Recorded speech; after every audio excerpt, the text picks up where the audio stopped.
The deal that would have transformed the UK shopping centre market is off. That was Hammerson, the company behind North London's Brent Cross and Birmingham's Bullring, launching a £3.4 billion takeover of Intu, the owner of Manchester's Trafford Centre.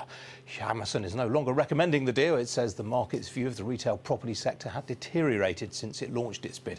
Intu called the explanation unsatisfactory. Well, with me now, Lawrence Hutchings. He's Chief Executive of Capital & Regional, which owns shopping centres nationwide, and Mark Williams. He's President of the Retail Property organisation Revo. So, gentlemen, good evening to you both. Mark, let me start with you. I mean, Hammerson was a diversified pan-European play. This was doubling down on the UK shopping centre market. Did that surprise you? The two good companies, and they put forward their statement about merging and using management expertise to combine. And they've obviously announced that due to the deterioration in the retail market, that it's no longer in shareholders' best interest. But clearly, Hammerson's shareholders hated this deal, didn't they? You'd have to talk to Hammerson's shareholders. The fact is the market has deteriorated into the retail scene, which we would agree with, and that's clearly now given us a reason for not proceeding. Yeah, but I mean, this deal was announced just before Christmas last year. You think there's been that stark a deterioration in just that short period of time? The market has changed on a sixpence. We have seen a number of retail failures, and we can go into the reasons why. But companies like New Look, Maplin, Toys R Us, they have had a big impact, and we've seen a lot of job losses. I mean, Lawrence, all of those three that Mark mentioned are tenants in some of your centres, aren't they? We had very limited exposure, to be honest. We had one Toys R Us, two Maplin stores, and fortunately we've not seen a huge impact from the New Look restructuring. But I think the key issue here is that it's not all negative from the high street.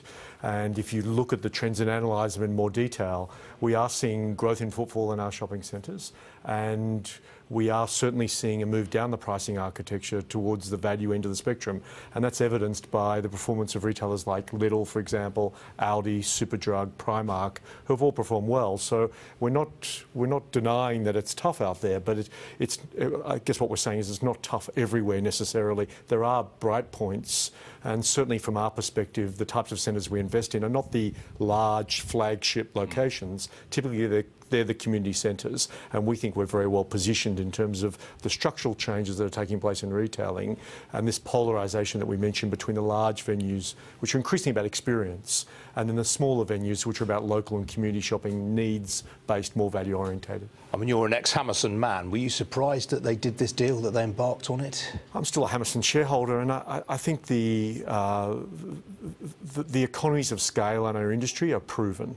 So if you look what's happened in the US, for example, in North America, with the mergers that Simon have undertaken, for example, over the years, and General Growth Properties, if you look at what's happened in Canada, if you look at what's happened even in Central Europe with Unibuy and the Redamco tie-up, I think there's no doubt we're in the doors business, as I'm fond of saying. So there are economies in scale. So that side of it I felt was compelling, if I'm honest.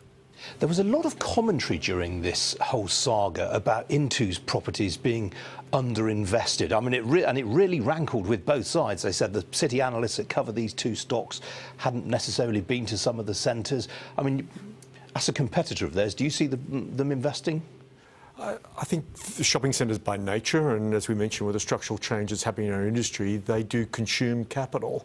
We're very fortunate that we're able to deploy the CapEx or capital into our shopping centres on an accretive basis. But for many, the sort of capital investment in transforming these locations into experience-based locations often isn't as accretive. So I hear the arguments about the Intu portfolio, but I think that's pretty consistent for our industry. Yeah, I mean, this is the thing, Mark. These centres are it's like painting the fourth bridge, isn't it? You've got to keep investing. In these big centres, you've got to keep enhancing what Lawrence just referred to, the experience for customers, for shoppers.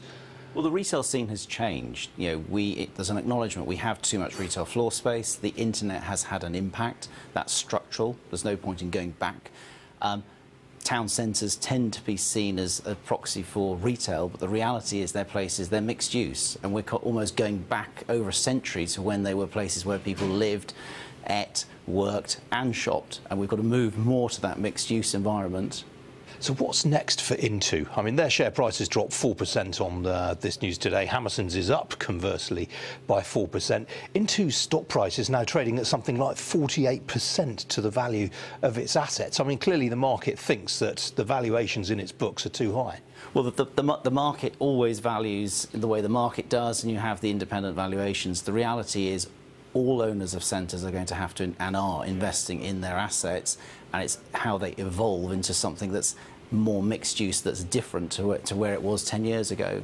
I mean, the interesting position here is you've got John Whittaker, who's the big shareholder in Intu, the former owner of Trafford Centre. He traded it for a bigger stake in the enlarged Intu, very much a prime mover behind this deal. He's going to be sitting there pretty peeved tonight, isn't he? I've no idea how he's going to feel, but I think their statement illustrates a slight annoyance, yes. But I mean, do you think John Whittaker might now be sort of talking to bankers and saying, well, hang on, we could take this thing private? I have absolutely no idea, yeah, the markets will dictate that. And the other interesting twist in this saga, Lawrence, was a French company, Klépierre. You mentioned Simon, the US property giant, just now, and their big shareholder in Klépierre. They came in with an offer for Hammerson battered it away.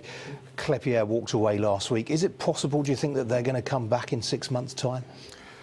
I think anything's possible. You do get the feeling that we haven't seen the end of this round of effectively consolidation in the industry, the Westfield Unibuy consolidation. It feels like there will be more consolidation in our industry across markets, so pan-European, for example, as I mentioned, following what's happened in other global markets like Canada and North America. Why is consolidation so important for the sector, though?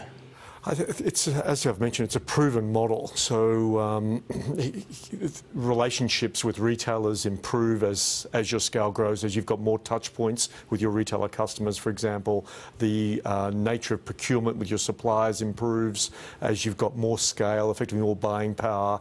And you're also able to attract better talent and retain better talent in these larger organisations where you can provide more opportunity.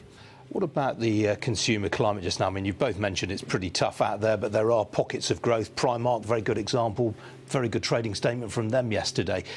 Now that we're seeing wages overtaking inflation, is that going to potentially help, do you think? It certainly won't hinder fundamentally a recovery with the consumer in the UK. And as we've mentioned previously, there are cyclical and structural pressures on the high street at the moment. And it certainly feels as though the cyclical pressures are starting to move in the right direction, as you've mentioned with the announcement today about real wage growth. I think that's a real plus for the high street. And do you see any geographical variances at all?